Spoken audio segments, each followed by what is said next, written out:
KCC channel में आपका स्वागत है। मैं डी के जी तो भाजपा के ट्रेंडिंग नेता बिहार विधान परिषद के सदस्य माननीय आदरणीय मेरे साथ जीवन भैया मौजूद है। बात करती हूँ कि वक्फ अमेंडमेंट बिल को लेकर के, और दूसरी बात है कि इस पर चर्चा करेंगे, बताएंगे कि लोग जो है इतना गुमराह में क्यों रह रहे हैं। और दूसरी बात है कि सोनिया गांधी और जो है राहुल गांधी पर नेशनल हेराल्ड घोटाले को लेकर के क्या कुछ कहना चाहेंगे पूरा मैटर को लेकर? ये दो बात है, आप दो सवाल है। एक तो वक्फ बोर्ड का सवाल है, दूसरा सवाल है नेशनल हेराल्ड। तो नेशनल हेराल्ड के मामले में तो सारा प्रमाण आ चुका है कि इन लोगों ने कितना घोटाला किया है। और ये घोटाला आज का नहीं है, एक जमाने से चला आ रहा है जो आज तक ये लोग करते आ रहे थे। तो इन लोगों का जो पैसा कमाने का तरीका था और घोटाला करने का जो तरीका था, और घोटाला करके सारा पैसा यहाँ से विदेश जो भेज देते हैं लोग, एक्चुअली भारत की आत्मा से और भारत के लोगों से इनको प्यार नहीं है। भारत में रहते जरूर है, लेकिन भारत के लोगों से जो प्यार होना चाहिए, भारत की मिट्टी से जो प्यार होना चाहिए, इनको इस मिट्टी से प्यार नहीं है। और इसलिए इस तरह के भ्रष्टाचार में लिप्त रहते हैं और सारा पैसा मुझे लगता है कहीं ना कहीं यहाँ से भारत से बाहर भेजने का काम करते हैं। तो भारत में जो व्यक्ति रहेगा उसको भारत की मिट्टी से, भारत की संस्थाओं से प्यार होना चाहिए।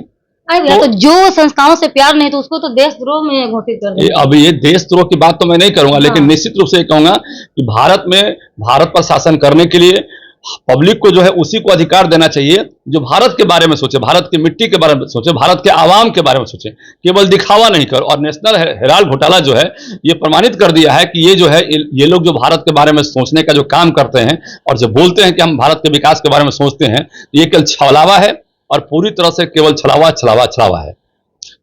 और ये जो आपने वक्फ बोर्ड के बारे में बताया, वक्फ बोर्ड में अभी हमने देखा कि टीवी पे चल रहा था, तो जिस तरह का न्यूज चल रहा है ये एक बड़ा चिंता करने वाली न्यूज है। और देश में पूरा चिंता का विषय हो गया है कि हमारा देश आजाद हुआ 1947 में, और उसके पहले का रिकॉर्ड आप मांग रहे हैं। देश में कई ऐसे फैसले हुए, आपने कभी तो रिकॉर्ड नहीं मांगा कि 1947 के पहले का रिकॉर्ड देखिए, आज क्यों रिकॉर्ड मांग रहे हैं। तो ये कहीं ना कहीं देश को जो है उलझाने का काम जो है, जो समाज का जो उच्च संस्था है उसको नहीं करना चाहिए। ज्वाइंट पार्लियामेंट्री कमेटी हुई, हमारे राष्ट्रपति ने उसको पास कर दिया, हमारे देश के संसद ने पास कर दिया। जब सब लोगों ने देश का जहां देश का संविधान बनता है और सब लोग जिसको चुन के आते हैं, देश के करोड़ों लोग जो है उस संस्था में जो है अपना आत्मा बसाए हुए हैं, और करोड़ों लोग मिलकर देश के नेताओं को चुनते हैं और लोकसभा भेजने का काम करते हैं। 140 करोड़ का जो हमारा पॉपुलेशन है, वही लोग वोट करके देश के संसद में जाते हैं ना, चुन जाते हैं ना, उनके वोट से लोग संसद में चुने जाते हैं और वहां जाते हैं और उनके वो रिप्रेजेंटेटिव हैं। तो आप 140 करोड़ जो हमारे रिप्रेजेंटेटिव हैं उनको अवहेलना करने का प्रयास कर रहे हैं, और देश की किसी भी संस्था को उनको अवहेलना नहीं करना चाहिए। और हम लोगों ने चुना है, राष्ट्रपति को चुना है, हमारे देश के वो राष्ट्रपति हैं, और उनसे ऊपर जो है कोई चीज नहीं होना चाहिए। ये गलत है। और ये जो 1947 के पहले, मैं फिर से कह रहा हूं, 1947 से पहले का जो आप रिकॉर्ड खोजने की बात कर रहे हैं, ये कहीं ना कहीं देश को उलझाने का काम कर रहे हैं लोग। और अपनी ताकत और सत्ता का मिसयूज किसी को नहीं करना चाहिए। यदि किसी संविधान ने आपको ताकत दे दिया है, ये ताकत आपको कब मिला था? जब 8 और 5, वहां पर 8 जजेस थे और 5 जजेस का फैसला, मतलब कि वहां सम्मान हुआ करता था।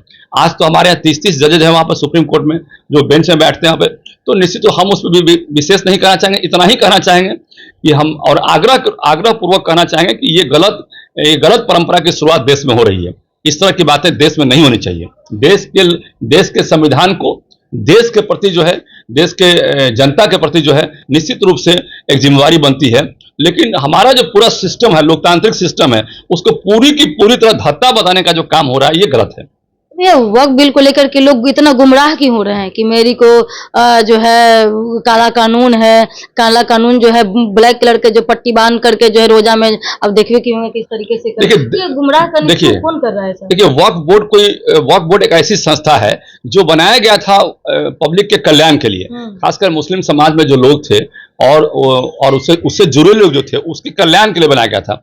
लेकिन आप देख रहे हैं कि वक्फ बोर्ड की प्रॉपर्टियों का क्या हो रहा है। आपको एक भी नहीं मिलेंगे गरीब परिवार के लोग जो ये कह दें कि वक्फ बोर्ड की प्रॉपर्टी से हमको फायदा हुआ है।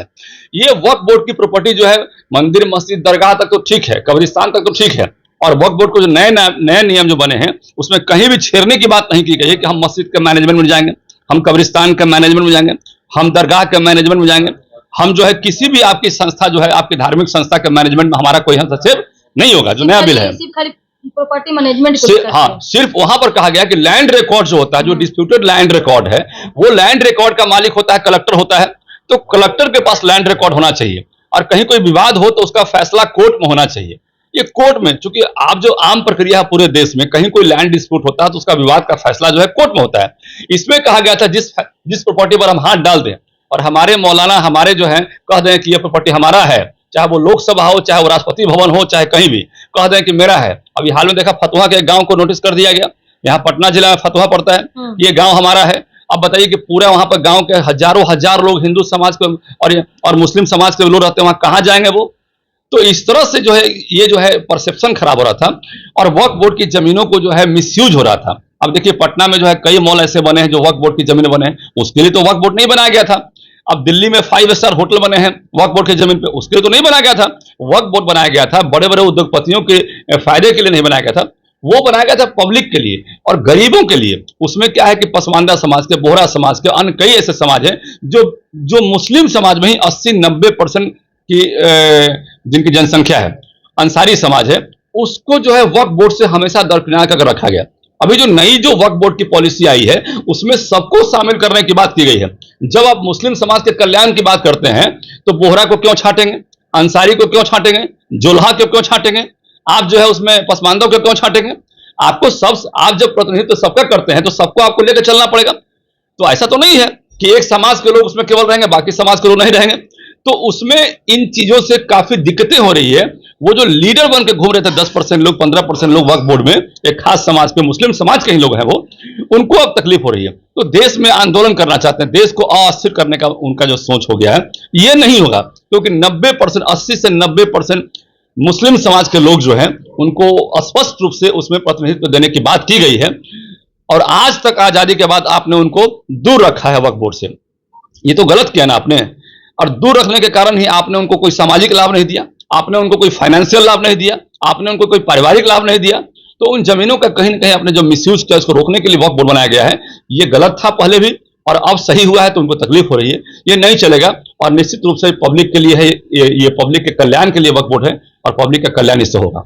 ये बोल रही है ममता बनर्जी की हम जो है इसका विरोध करते हैं, हम आने नहीं देंगे अपने जो स्टेट में, और जो हिंदू वहां से पलायन कर रहे हैं और वहां के जो हिंदू है डर डर के जी रहे हैं। देखिए हम भी ममता बनर्जी के राज्य में गए। हम तो भारत का जो है कि एक महत्वपूर्ण राज्य बंगाल है, जहां हमारे रविन्द्रनाथ टैगोर, श्यामा प्रसाद मुखर्जी जैसे लोग का, जिनका नाम पूरा देश जानता है। तो वो देश, ये देश हमारा है। लेकिन ममता बनर्जी को लगता है कि ये बंगाल एक देश की तरह हम ट्रीट करें, ये नहीं हो सकता है। हमारा फेडरल संस्थान है, हमारा फेडरल स्ट्रक्चर है। इस फेडरल स्ट्रक्चर को तोड़ने का ममता बनर्जी काम करेगी तो ये टूटने नहीं देंगे हम लोग। ये जो है उनकी मनसा, उनके जो गलत मनसूबा पर जो है पानी फिर जाएगा, ये गलत करे। मुर्शिदाबाद में देखे हिंसा करवा दी, वो किसी खास समाज को, किसी खास जमात को आप पूरा ताकत दे दें और पब्लिक में इम्बैलेंस जो है कि इम्बैलेंस हो जाए, तो ये गलत है। पब्लिक का जो बैलेंसिंग सिस्टम है पूरा देश का, जो फेडरल स्ट्रक्चर हमारा पूरा देश का है, उस फेडरल स्ट्रक्चर को आप तोड़ने का कोई भी काम करेंगे तो देश इसको एक्सेप्ट नहीं करेगा। आपने देखा कि अभी हाल ही में एक घटना हुई थी, वो डॉक्टर वाला कांड देखा वहां पे, तो उसमें किस तरह से पूरा देश के पास मैसेज गया। तो वो गलत मैसेज देने का काम करती है ममता बनर्जी। वो सुपर पावर के रूप में अपने आप को इस्तेमाल करती है। वो समझती है कि हमारा बंगाल एक देश है। बंगाल एक देश नहीं है, बंगाल हमारा राज्य है। एक भारत जो हमारा देश है उसका राज्य है, तो उसको उस तरह से देखना चाहिए। तो लोगों का मांग है कि वहाँ का जो है हिंदू पलायन कर रहे हैं, तो राष्ट्रपति शासन लगता है। देखिए हमारा भी, हमको लगता है कि जब हद से ज्यादा बात आगे बढ़ जाएगी तो राष्ट्रपति शासन लगा देना चाहिए। पिछली सरकारों, कांग्रेस सरकार ने कई बार वहां राष्ट्रपति शासन लगाया है, लेकिन नरेंद्र मोदी जी हमारे जो प्रधानमंत्री हैं, उनकी सोच है कि जहां तक हो सकता है राष्ट्रपति शासन नहीं लगाया जाए और सबको मिला जुला चला जाए।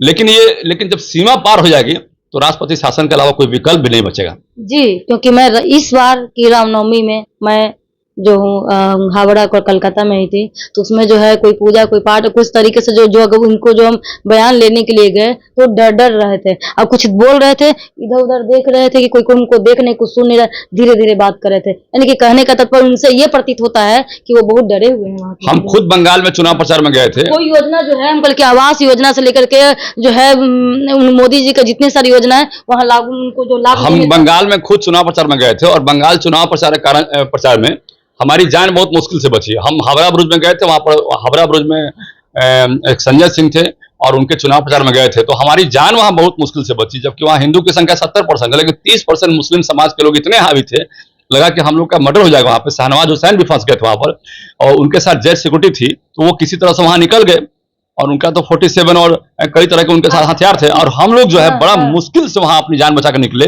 तो ये वहां की जो व्यवस्था है ममता बनर्जी की, ये कहीं से भी ठीक नहीं है। और ममता बनर्जी को चाहिए कि देश हमारा है, ये भारत देश में आप भारत के नागरिक हैं, तो भारत के चाहे वो किसी भी समाज किसी भी धर्म के हो, तो सबको एक समान रखना चाहिए। ये जो अनबैलेंस करने का जो काम ममता बनर्जी कर रही है, नहीं होना चाहिए। किसका संरक्षण मिल रहा है? देखिए हम फिर कह रहे हैं कि भारत में सभी धर्म और सभी समाज के लोग रहते हैं, तो सबको लेके चलना पड़ेगा। क्योंकि सब लोग रहते हैं तो सबको लेके चलना पड़ेगा। आप ये नहीं कर सकते हैं कि किसी एक संस्था को, किसी एक समाज को इतनी ताकत दे दे कि बाकी वो दूसरे को दबाने का काम करे। हम तो खुद बता रहे हैं, हम तो खुद वहां किसी तरह से अपनी जान बचा पाए थे, और वहां से किसी तरह जान बचा के वहां निकले हम वहां पर। इस तरह की व्यवस्था वहां पर उत्पन्न हो गई थी। शाहनवाज जी हमारे साथ ही भाषण दे रहे थे, वो जब निकले वहां से, उसके बाद हम वहां से निकलने लगे तो हमको लोगों ने घेर लिया वहां पर। और हमारे साथ एक विधायक भी थे, ये राजेश सिंह थे, महोदय का विधायक हमारे साथ में। आदरणीय विधायक जी ने कहा कि हम भगवा कलर का कपड़ा पहने हुए थे, बोले कि यार तुम्हारे चलते हम मरा जाएंगे, तुम भगवा कलर का कपड़ा जो है उतार के फेंक दो। हमने देखा कि इसी देश में हम टीका लगाए हुए थे, बोले कि टीका हटा दो नहीं तो ये लोग मार देगा, जिस तरह की स्थिति वहां उत्पन्न हो गई थी। तो हमने देखा कि इसी देश में भगवा कलर का कपड़ा पहनना भी जुर्म है, और इसी देश में जो है टीका लगाना भी जुर्म है। तो ये देश में इस तरह की अव्यवस्था फैलाने का जो लोगों ने काम किया है वो गलत है। तो भैया झंडा की तो 3 है, केसरिया बल भरने वाला, असादा है सच्चाई, हरा रंग है हरी हमारी धरती की है। तो इसमें वहाँ भगवा केसरिया क्या होगा? केसरिया देखिए उन लोगों के मन में जो है, उन लोगों के मन में है कि खास समाज को लेकर हमको यहाँ पर पूरा एस्टेब्लिशमेंट को करना है, समझे। तो उनका सिस्टम गलत है वहां पर, वो उस सिस्टम को हम कभी एक्सेप्ट नहीं करते हैं। तो भैया कैसे कंट्रोल होगा? जो है रोहिंग्या जो आ रहे हैं, रोहिंग्या के मुसलमान, तो उसके लिए क्या मतलब की हो रहा है? तो ये जो है भारत सरकार जो है fake ID, fake ration card, fake Ayushman card, सब फेक मतलब सबकी ले रहे हैं। ये तो अभी तो ममता बनर्जी चुनाव क्यों हार गई पता है आपको? म्यांमार से 20,000 वोटर, फर्जी वोटर जो है, फर्जी वोटर का वो उन्होंने करवाया था रजिस्ट्रेशन। और चूंकि वो बांग्लादेश और म्यांमार के बहुत सारे लोगों का उन्होंने आधार कार्ड बनवा दिया था, और जब हम लोग चुनाव प्रचार में गए तो हम लोग को मालूम चला कि ये फर्जी वोटर्स बना कर रखे हैं, जो जहाज से वहां से आएंगे वोट देने के लिए। हम लोगों ने वहां से घेराबंदी करवाई कि भाई उनको इंटर हम लोग भारत में नहीं करने देंगे चुनाव के क्रम में। और इसके चलते ममता बनर्जी का 20 से 30,000 वोट कट गया, क्योंकि वो देश का वोट नहीं था हमारा, वो बांग्लादेश का वोट था, और वो वोट था हमारा, वो वोट था म्यांमार का। उस वोट को हम लोगों ने रोकने का काम किया। हमारे वहां पे बांग्लादेश के पते पर, कलकत्ता के पते पर म्यांमार और बांग्लादेश के लोग वहां पर वोट देने आ रहे थे। ये काम ममता बनर्जी ने किया था। आप देखिए अरविंद केजरीवाल चुनाव हुआ दिल्ली में, अरविंद केजरीवाल क्या है, 11,000 फर्जी वोटर का नामांकन वहां किया गया। लोग कहीं और के थे और वोटर कहीं, और आधार कार्ड बना था वहां के लोकल लोगों का नाम पर। तो ये गलत को हम लोगों ने रोकने का काम किया, इसलिए हम लोग वहां भी सफल हुए। आने वाला समय में जो है आधार कार्ड से लिंक वोटर आईडी कार्ड हो जाएगा तो अच्छी तरीके से पहचान हो जाएगी, निश्चित रूप से। और दूसरी बात है कि जब चुनाव का जो आते हैं तो वो जो हिंदू में जनेऊ के से लेकर टीकाधारी पूजा पाठ मंदिर में करते हैं राहुल गांधी, क्या कहेंगे? अरे फर्जी पाखंडी लोग हैं, इन लोगों को पूजा करना, ये लोग किस धर्म के हैं पता ही नहीं चलता है हमको। ये कब किसका चोला पहन लेंगे, कब क्या बोलेंगे पता ही नहीं चलता है, कब मीट खाएंगे, कब क्या करेंगे, कब क्या खाएंगे पता ही नहीं चलता हमको। इनके बारे में हम क्या बोले, पाखंडी लोगों के बारे में क्या बोले हम? बहुत बहुत धन्यवाद। देखिए ये जो बात है, जो पूरा तरीके से वीडियो को देखिएगा और समझिएगा कि क्या कहे हैं भैया, पूरा एकदम निचोड़ बताएं कि क्या कैसी सच्चाई जो है आपको आपके सामने है, कि छलावे में नहीं आए। देख लीजिएगा जगह जो है अपना खुद का देखिएगा, ना कि अपना जो है कौआ कान लेकर के चला गया तो कौआ के देखेंगे, हम अपने कान को देखेंगे कि कहाँ पर क्या है। इसलिए किसी के बहकावे छलावे में ना है। ये वक्फ अमेंडमेंट बिल क्या है, कौन किस तरीके से गुमराह कर है और किसके लिए है, ये क्या प्रॉपर्टी या किस तरीके से है। अब क्यों जो है चुनावी का लॉलीपॉप दे करके कभी हिंदू बन जाते हैं, कभी टाइम में मुस्लिम बन जाते हैं। ये बंगाल की स्थिति किस तरीके से है, इसीलिए जो है जागो हिंदू जागो, अपने जो है देश की स्थिति को लेकर के समझो कि किसी के बहकावे छलावे में नहीं आओ। देश तुम्हारा है। जय हिंद, जय भारत।